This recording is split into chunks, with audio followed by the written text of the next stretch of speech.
Olá, meus amigos e minhas amigas, estamos voltando hoje, na terça-feira, com o nosso programa de perguntas e respostas, respondendo as principais perguntas que chegaram nas nossas redes sociais durante a semana que passou.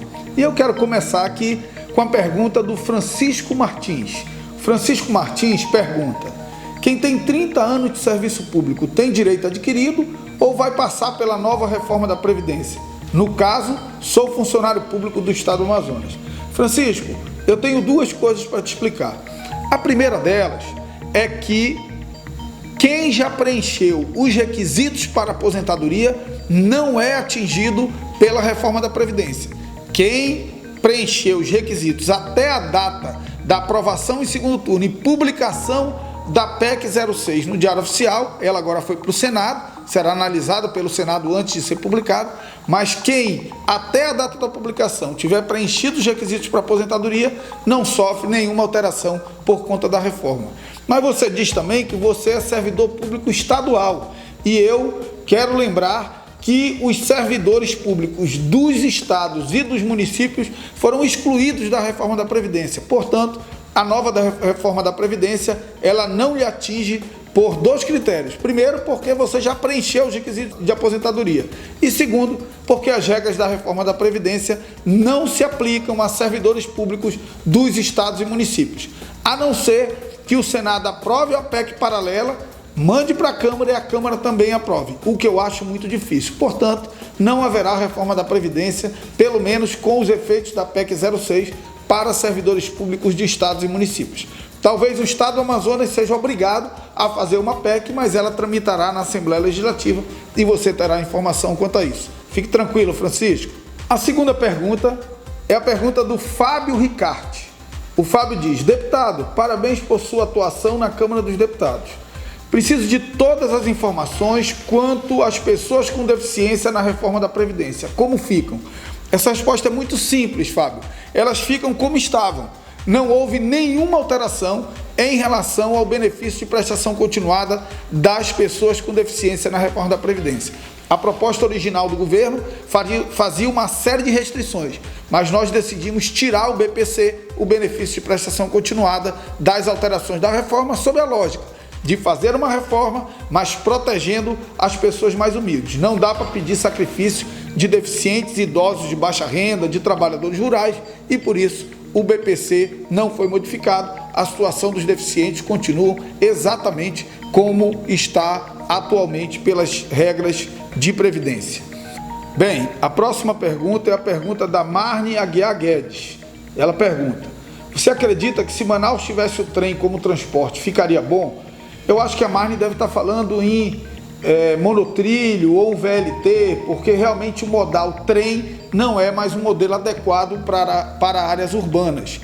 Manaus tentou emplacar um monotrilho no período da Copa, mas era um projeto muito caro. O monotrilho é um projeto muito caro, tinha uma capacidade de quantidade de passageiros baixa, o que encareceria muito a tarifa, e acima de tudo, você precisa ter clareza que ter um sistema de monotrilho ou de VLT, ter um sistema sobre trilhos, não exclui a necessidade do ônibus, porque você vai ter o sistema sobre trilhos apenas nos corredores. Por exemplo, você vai ter na Constantino Neri um monotrilho, mas para as pessoas saírem do Alvorada e chegar até o monotrilho, elas terão que ir de ônibus. Você vai ter na Noel Nutras um monotrilho, mas para as pessoas saírem do Manoa, elas terão que ter um sistema de ônibus. Você pode ter um monotrilho na Grande Circular, mas para as pessoas saírem de São José, elas têm que ter um sistema de ônibus. Eu sou daqueles que acreditam que o melhor caminho ainda é um BRT. É um sistema mais barato, muito eficiente e que deu certo em todos os municípios que implantaram de uma forma correta. O problema é que BRT não é esse improviso que o prefeito de Manaus fez, de simplesmente pintar uma faixa azul no meio da rua. Não, é muito mais do que isso. São obras de infraestrutura, alargamento das ruas, concretar o corredor exclusivo do ônibus, colocar sinalização inteligente, embarcar tecnologia para que o ônibus ande mais rápido, por exemplo, para que o sinal de trânsito abra quando o ônibus articulado está chegando. Isso é a tecnologia que já existe em alguns municípios, inclusive do Brasil, como em Curitiba. Então, eu acredito que a principal solução é o BRT. Por quê? Porque o desafio para melhorar o sistema de transporte coletivo é o desafio de aumentar a velocidade média da frota, de fazer os ônibus em Manaus andarem mais rápido. Essa velocidade já foi de 37 km por hora, hoje é de 14. O ônibus que anda devagar significa um sistema mais caro, porque você precisa de mais ônibus para a mesma linha, portanto mais motorista, mais combustível, mais pneu, mais custo. Além do mais, é um ônibus que demora e se demora passa lotado. Se nós conseguirmos aumentar a velocidade média da frota, nós vamos diminuir o custo, nós vamos diminuir o tempo de espera e diminuir a lotação. E isso a gente consegue fazer com um sistema de BRT sólido, responsável e com obra de infraestrutura. Acho que esse é o futuro do sistema de transporte coletivo em Manaus. Precisa de investimento. A prefeitura precisa ter capacidade de captar recursos. Eu, inclusive, sugiro, que seja feito através de parceria público-privada. A prefeitura fazendo parcerias com a iniciativa privada para fazer esses investimentos no setor de transporte e trânsito na cidade de Manaus. Raimundo Pereira: deputado, gostaria de saber se você tem algum projeto para pequenos agricultores de Rio Preto da Eva, também com relação às ramais. Olha, eu recebi aqui semana retrasada, no sábado retrasado, o prefeito de Rio Preto da Eva, com o vice-prefeito e a secretária de saúde. Conversamos sobre o polo agroindustrial que a prefeitura está tentando construir junto com a Soframa. Vai contar com o meu apoio, eu vou ajudar no que puder a partir de Brasília. Em relação aos ramais, através das nossas emendas parlamentares, nós podemos destinar recursos para os ramais de Rio Preto da Eva. Mas já quero anunciar aqui, publicamente, que a partir dessa conversa com o prefeito, o vice-prefeito, com a secretária, firmei o compromisso de, ainda esse ano, destinar recursos para a atenção básica de saúde no município de Rio Preto da Eva, e tão logo isso consolide, nós iremos anunciar a todos os filhos dessa cidade tão querida, que sempre me recebeu com tanto carinho. Também falamos sobre a ideia de transformar o outro lado ali do balneário do Rio Preto da Eva, também numa área de balneário, através de recursos captados junto ao governo federal, e nós vamos ajudar a prefeitura em relação a isso. Laura Miranda: Marcelo, bom dia. Tem como você verificar essa taxa que pagamos da Águas de Manaus? Ou seja, esse mês vou pagar R$ 39,38. Já estive na concessionária, pedi para desligar o contador. Segundo as informações obtidas, eles não podem desligar. Quer dizer que tenho que pagar uma coisa que não uso há 6 anos? Digo desligar? Conto com você, meu deputado. Olha, eu não estou entendendo muito a pergunta da Laura. Eu peço até que, se ela puder, numa outra mensagem, explicar melhor.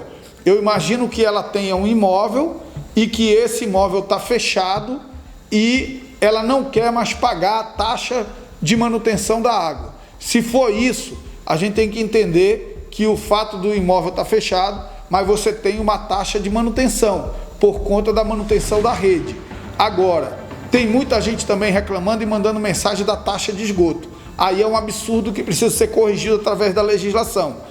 A Prefeitura de Manaus autoriza a cobrança de taxa de esgoto de 100%, tanto para onde tem coleta e tratamento, como para onde só tem coleta. Isso é um absurdo, por 2 motivos.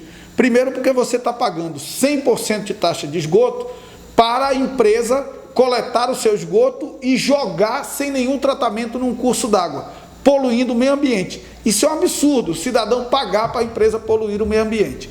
E segundo, se você paga a mesma taxa para onde só tem coleta e para onde tem coleta e tratamento, a empresa não tem por que gastar para fazer tratamento. Obviamente, se você tiver uma taxa menor só para coleta e uma taxa maior para coleta e tratamento, você vai estimular a empresa a ter mais tratamento para receber a taxa cheia da coleta de esgoto. O que acontece em relação ao esgoto na cidade de Manaus é uma relação promíscua e criminosa entre o poder público e a empresa concessionária. Tem também aqui a pergunta do Vanderlei: Marcelo, o que você pode fazer para impedir que a FVS, Fundação de Vigilância Sanitária, não coloque em extinção o cargo de agente de endemias no governo? Nós vamos tratar isso através da Comissão de Saúde e também da Comissão da Amazônia da Câmara dos Deputados, porque entendemos que os agentes de endemias fazem um trabalho fundamental de prevenção das endemias. É óbvio que, se você tirar essa função, você vai ter um custo muito maior, porque vão aumentar o número de endemias e o tratamento de quem já está doente é muito mais caro do que você fazer a prevenção na área de saúde, e esses agentes podem contar com o meu trabalho. Uma pergunta aqui do Peri Barata, meu querido amigo, que diz: Mano Velho, essa é a minha pergunta aí para a telinha. Mano, quais são as vantagens com a 319 concluída, se é que essa obra vai mesmo sair? Você, como nosso deputado federal, poderá nos ajudar a ter cuidado de essa BR não trazer desmatamentos ilegais, a marginalidade e tráficos de droga. Olha lá, Peri, eu sou um entusiasta da BR-319, eu acho que o Amazonas não pode abrir mão do direito de ter uma ligação rodoviária com o resto do Brasil.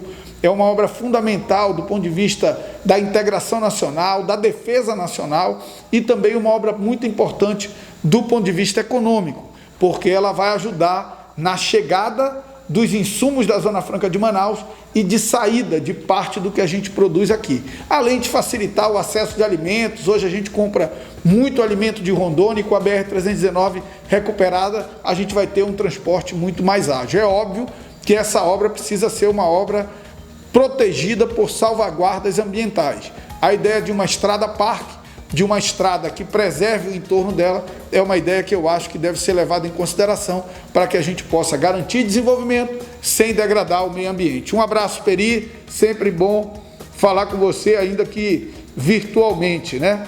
Tem um pedido aqui do Danivan Praia, lá de Quari, um abraço para meus amigos de Quari, que diz: Marcelo Ramos, eu acredito no seu trabalho, você é bom deputado. Quari tem direito a um médico perito do INSS?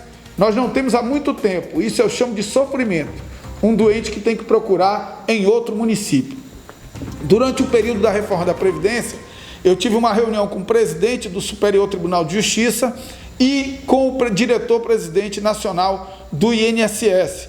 Nós conversamos sobre esse problema da falta de perícia na cidade de Manaus e também de uma decisão que vai retirar a competência da Justiça Estadual para tratar causas periciais do INSS, onde não tenha Justiça Federal, e vamos buscar uma saída. Então eu vou voltar ao presidente do INSS, agora que a reforma foi concluída, para tratar essas questões de perícia no interior do estado do Amazonas e, acima de tudo, para construir um termo de acordo que nós conversamos nessa reunião lá no passado, entre uma cooperação entre Justiça Federal, Justiça Estadual e prefeituras, para que a Justiça Federal possa existir, possa ter postos, ainda que virtualizados, dentro dos fóruns da Justiça Estadual no interior do estado do Amazonas, e os nossos filhos do interior não fiquem desamparados, principalmente no que diz respeito